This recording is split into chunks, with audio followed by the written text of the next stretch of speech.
I got one hell of a story, but I want to frame it within, the work that's my calling and my passion right now. And so, essentially, at 17, and I got a brother who's 14 months younger than me. We were both juveniles tried as an adult. We were charged with attempted murder, drive-by shooting, and 2 assault 2s.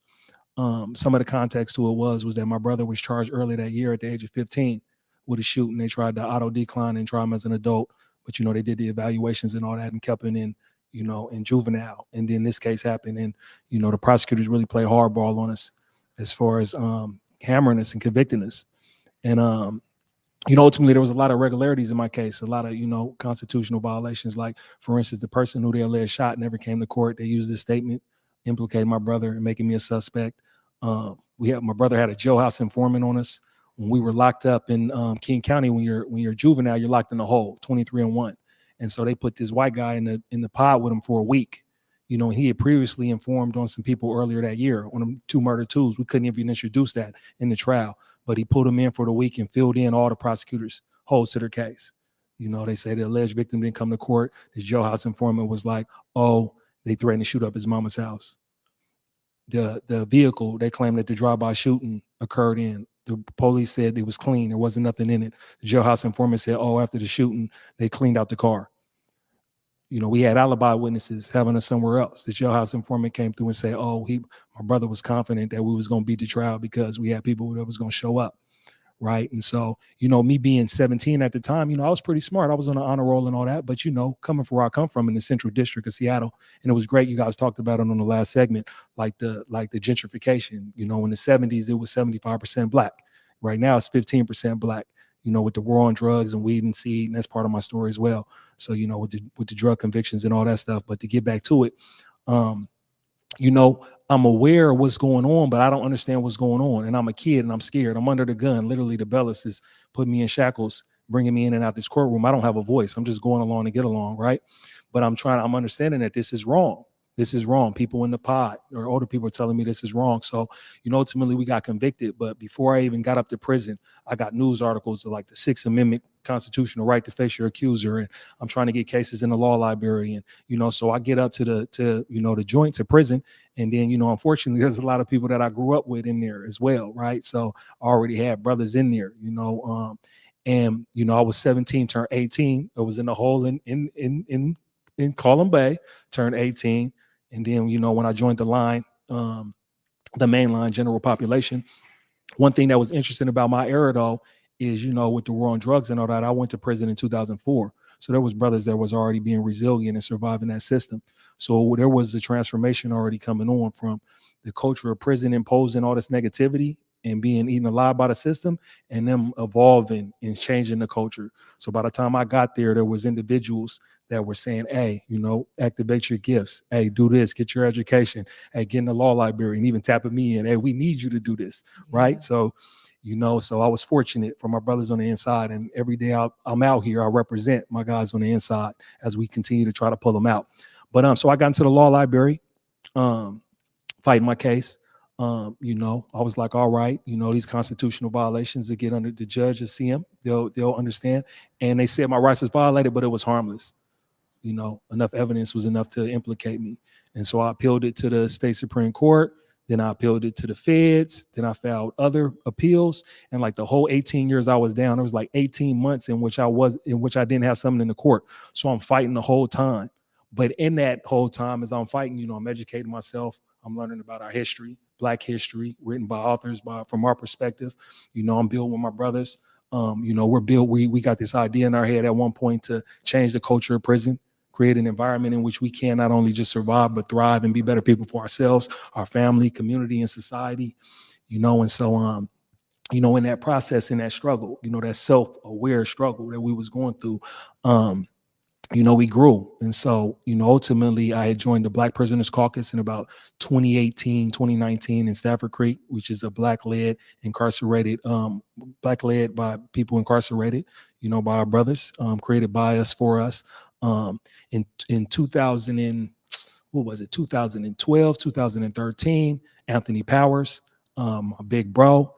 had tapped me in and wanted me to join this group called the Redemption Project, a pilot program that he created by us, for us, the whole manual that was about changing the culture of prison. And the 5 elements was, getting to know yourself, family ties, work ethic and responsibility, coping with incarceration, and reentry. Our thing was, the system ain't designed for us to improve ourselves and for us to better ourselves for our community.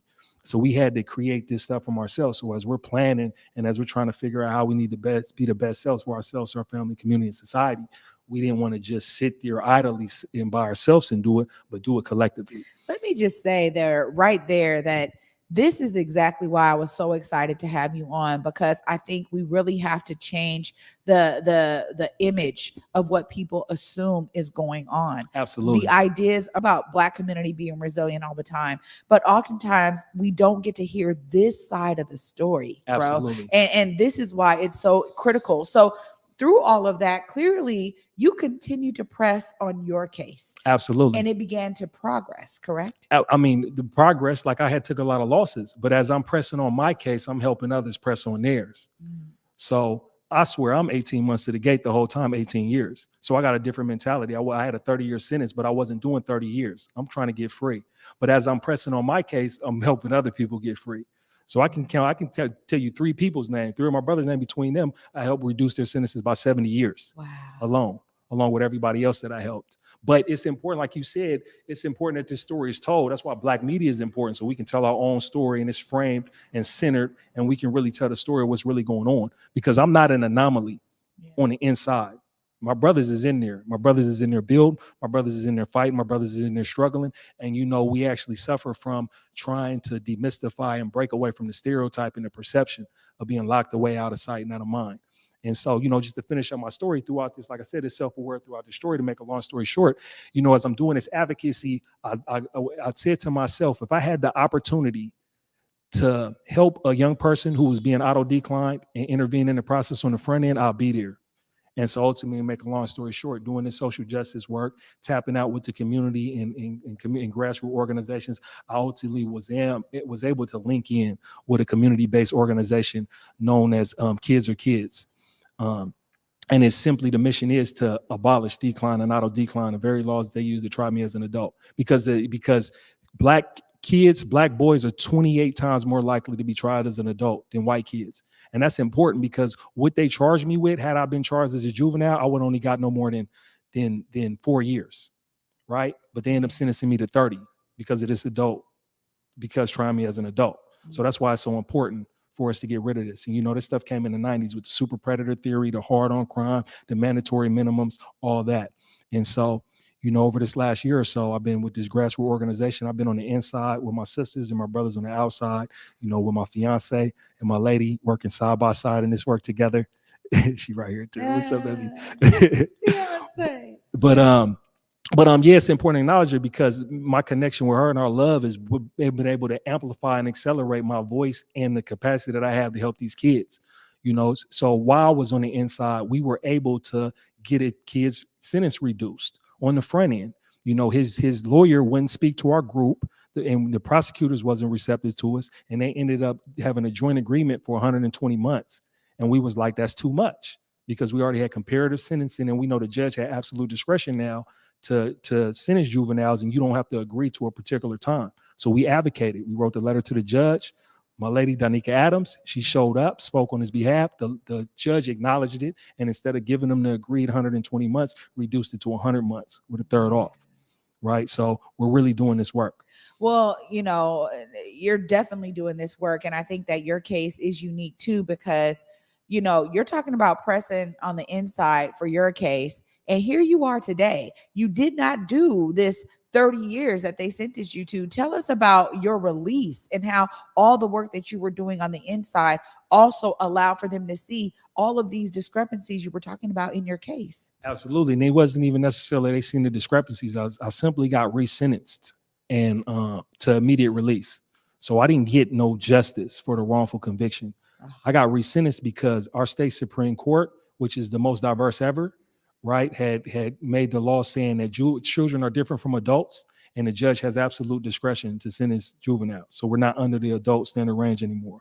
And then the key thing that got me back, because when this case came out in 2017, I've been fighting with the prosecuting county prosecutor's office going back and forth for like 4 years in the courts. But what really got me out and was really important, I think everybody needs to know right now, especially when we talk about the war on drugs and we talk about how it destroyed our communities and gentrified our neighborhoods and all that, is that our simple possession drug law last year on February 25th, 2021 was rendered unconstitutional because it didn't have a guilty intent element to it. So it's like when they usually codify a crime, you usually have to have an act and you have to have some type of ill intent. And an extreme example would be like murder. For instance, if you actually were driving your car and you accidentally hit somebody and took somebody's life, that's not necessarily murder if it's an accident. But however, if they showed that like you were in your car and you said you was going to kill this person, you hit him, then that would be murder.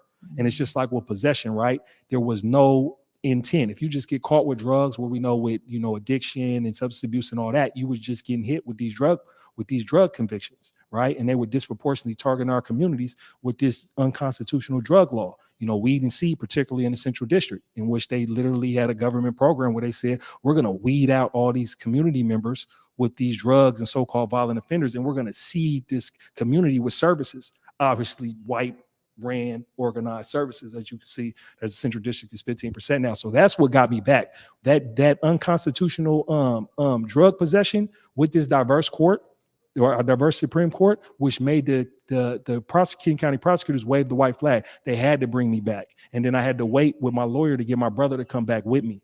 And so once we pulled that off, when we got there, we were simply able to share our story and have massive community support and have so much support from people on the inside and outside of seeing what we do. The judge, who recognized equity, it was in her bio, Judge McKee, she recognized these things and seen us, and she resentenced us to immediate release, no community custody. So I ain't just free, I'm free. I ain't on surveillance or nothing. I'm free, alive and free.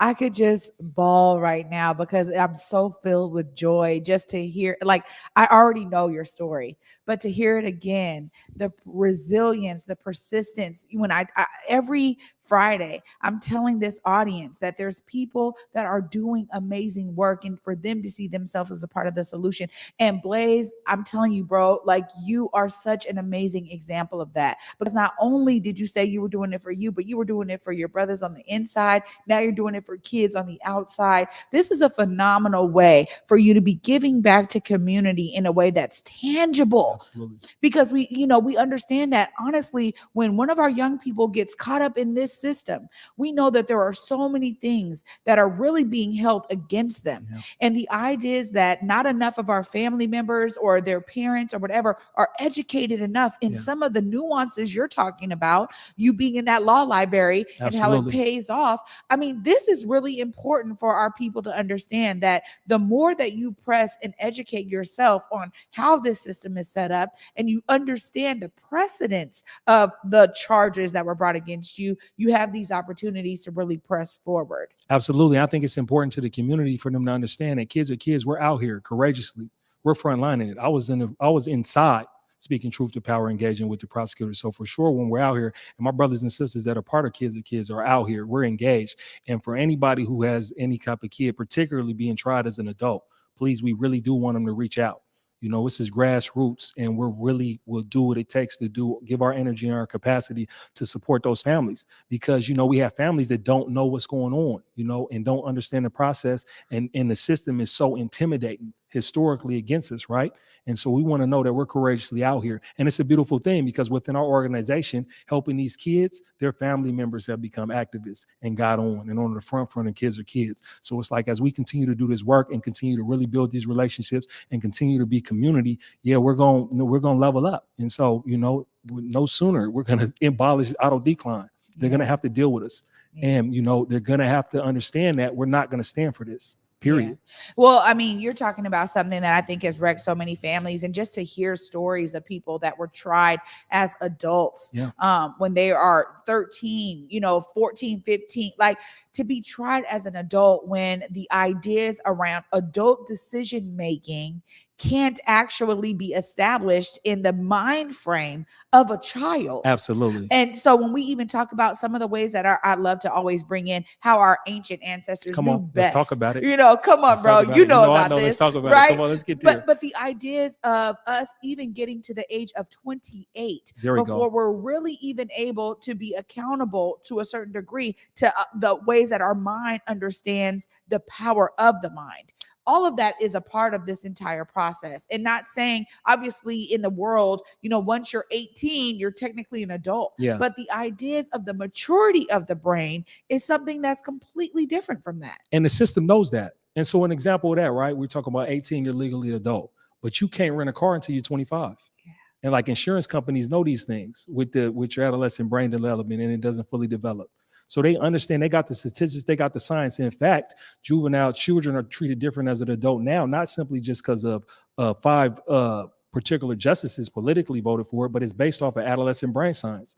The part of your brain that emotional regulation, empathy, you're able to make decisions, appreciate the consequences of your actions, be able to be mindful in hostile or volatile circumstances don't fully develop, like you said, until you're 25, 26. And, comedically, we talk about,